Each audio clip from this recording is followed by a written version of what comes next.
Kalau ditanya saya sejauh mana seriusnya perpecahan Melayu, saya ingin menyatakan ianya bukan setakat serius tetapi amat-amat serius. Kerana perpecahan Melayu ini boleh membawa kepada hakisan kuasa politik orang Melayu. Kita harus ingat, kita mengamal sistem demokrasi berparlimen. Kuasa ditentukan oleh peti undi.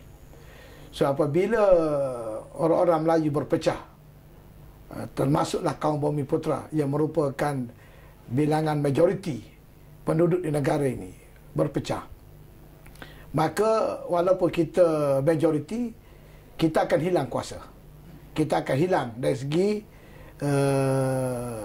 kekuasaan, sama ada dalam peringkat Dewan Undangan Negeri ataupun di peringkat Parlimen.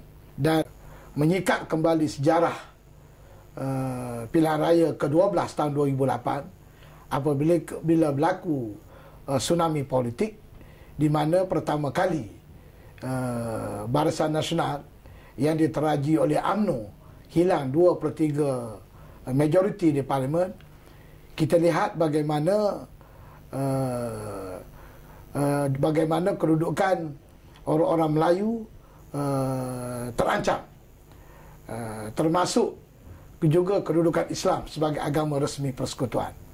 Maka sebab itulah setahun selepas pilihan raya 2008, saya terpanggil bersama rakan-rakan untuk menubuh perkasa Pertubuhan Pribumi Perkasa Negara, bagi tujuan untuk dijadikan wadah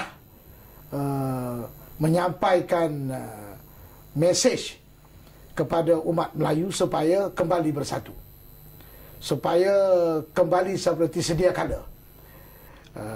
Memang kita tahu ada sentimen di kalangan rakyat, termasuk orang Melayu khususnya, suka kepada parti itu dan parti ini, tetapi keadaan kita berbeza dengan negara lain.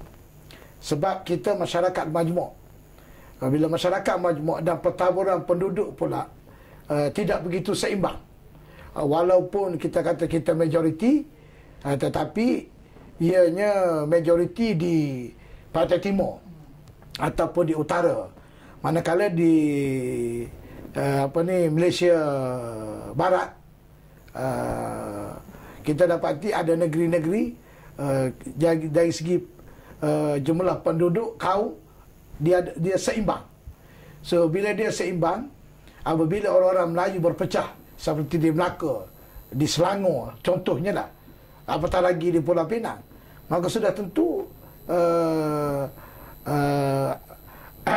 kuasa politik orang Melayu akan terhakis.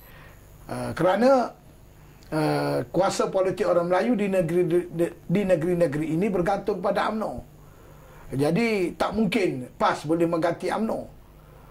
Kerana di negeri ini kita dapati apabila dua kumpulan orang Melayu berpecah dan satu kaum lagi bersatu, maka tewaslah dari segi pilihan raya dan hilanglah kuasa politik orang-orang Melayu.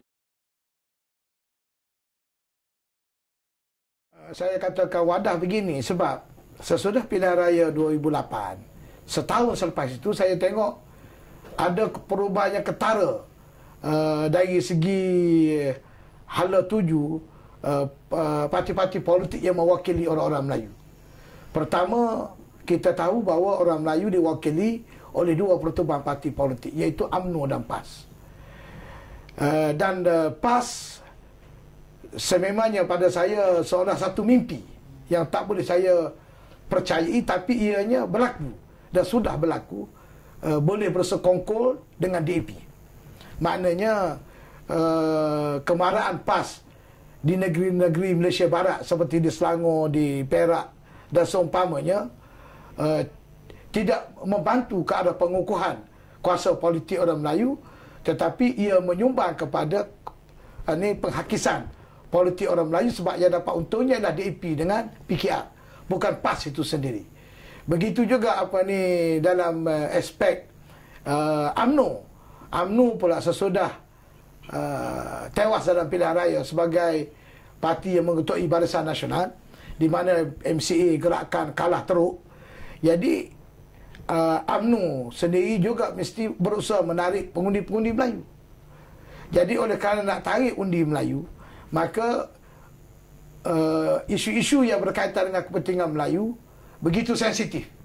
Sebab kalau pihak UMNO lantang bersuara isu-isu ini dan tidak melayani tuntutan kaum-kaum tertentu, maka BN akan kehilangan sokongan daripada kaum Cina dan India khususnya.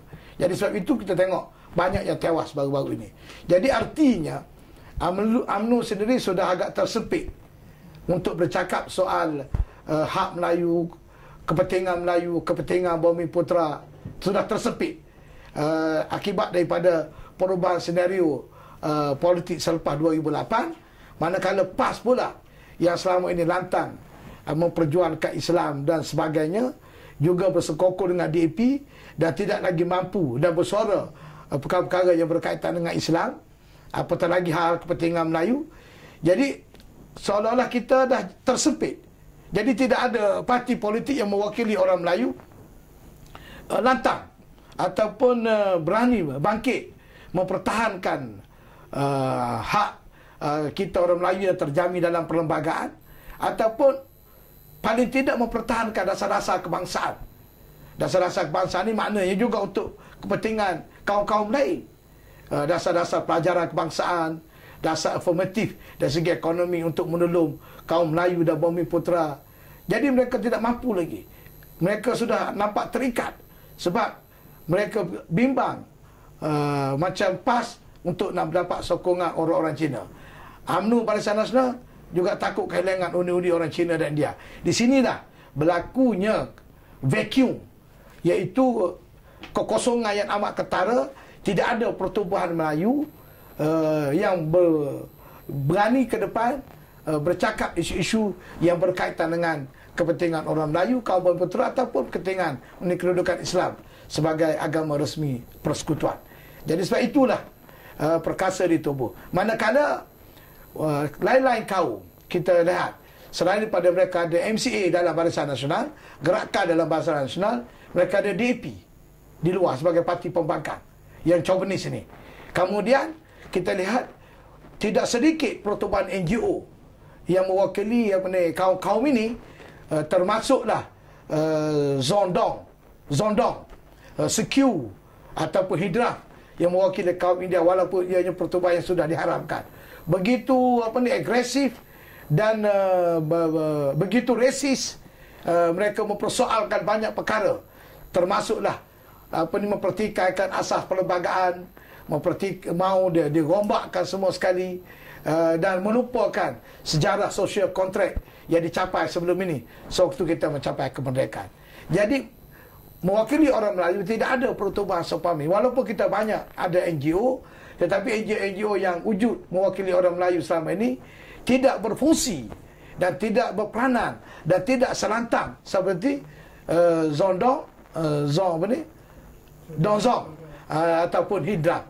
Jadi kemunculan perkasa ini untuk mengimbangi suasana yang saya sebutkan tadi.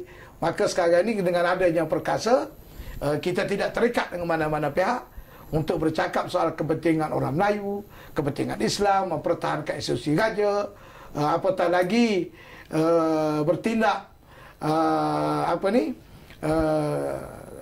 kita boleh mengambil langkah dan tindakan seperti yang kita buat sekarang ini jika perlu, dan kita tidak perlu bimbang sebab kita bukan parti politik yang bertanding pilihan raya.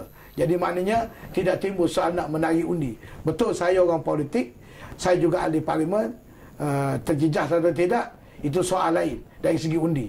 Yang penting ialah kita mesti pertahankan apa yang sudah dibina selama ini oleh pemimpin-pemimpin kita yang silam bagi kepentingan negara kita pada masa akan datang. Dan suka juga saya tegaskan di sini, walaupun kita mempertahankan, memperjuangkan hak Melayu, kepentingan Islam, institusi raja-raja, tidak berarti kita nak bermusuh dengan lain-lain kaum. Tidak. Kita bersuara hak Melayu, kepentingan Melayu, Bumiputera sebagaimana yang diperuntuk dalam perlembagaan di bawah Fasal 153. Kita tidak kata mendesak kerajaan menarik balik atau tidak melayani kaum-kaum lain. Tidak. Cuma memang kita memberi respon yang keras kalau ada pihak-pihak lain menuntut sesuatu yang bertentangan dengan perlembagaan ataupun yang bertentangan dengan dasar-dasar kebangsaan yang sudah pun diterima pakai, dipersetujui, yang sudah pun berjalan begitu lama dalam negara kita sejak kita merdeka selama 54 tahun yang lalu. Soalan ini dah banyak kali saya diaju oleh macam-macam wartawan lah dan media sebelum ini. Ini terpulang pada persepsi masing-masing. Tetapi pada saya sebagai Presiden Perkasa dan kita di kalangan ahli Dewan Tertinggi Perkasa, kita tidak menganggap bahawa kita mengambil alih peranan UMNO. UMNO sebagai sebuah parti politik, dia ada peranan dia. Dan dia juga mengetuai satu kumpulan parti-parti yang besar dalam Barisan Nasional. Jadi dalam soal menjaga kepentingan Melayu dalam kerajaan sebagai parti pemerintah, saya pasti UMNO mempunyai, Barisan Nasional mempunyai mekanismenya sendiri dalam mempersoal, dalam mempertahankan kepentingan Melayu, mewujudkan dasar-dasar untuk kepentingan Melayu seperti yang kita lihat selama ini sedang berjalan. Cuma dari segi kelangsungan, dari segi suara, kelantangan bersuara, apabila timbul isu-isu, bila pihak ada yang mengatakan sekarang ini sudah sampai masanya kita tak mahu lagi ada dasar-dasar ekonomi yang berbentuk afirmatif, iaitu berbentuk tindakan kesungguhan seperti dasar ekonomi baru dulu. Jadi sukar untuk pihak kerajaan UMNO dalam konteks parti politik dan suasana sekarang untuk menyatakan tidak, kita perlu meneruskan. Ini menjadi sensitiviti pada kaum-kaum lain. Manakala kita pula bukan parti politik, kita pun langsung tidak ada kuasa. Hanya sekadar kita bersuara. Kita menjadi benteng suara seperti mana orang-orang Melayu dulu bergabung menentang Malayan Union. Contohnya begitu. Mana kita bersuara, kita mengemukakan pendapat, kita mengadakan kongres ke, convention ke, meja bulat, kita menghasilkan pandangan dan resolusi, berbentuk resolusi, kita kemukakan kepada kerajaan. Supaya dengan cara demikian, kerajaan juga tidak akan begitu tertekan dengan pihak-pihak lain yang nak merubah dasar-dasar yang saya sebutkan tadi. Jadi dalam aspek ini kita lihat bahawasanya tidak, kalau nak mengatakan bahawa Perkasa mengatakan UMNO tidak tepat sama sekali. Tidak tepat sama sekali. Dan kerana saya katakan tadi begitu sebab peranannya begitu berlainan sekali. Yang ini hanya bersuara, mendesak, mencadang. Manakala UMNO tepati pemerintah. So kuasa tu ada di tangan mereka. Jadi dalam mereka mempertahankan kepentingan Melayu, memang Perdana Menteri ke Presiden UMNO, tentu dia ada dia punya mekanisme sendiri.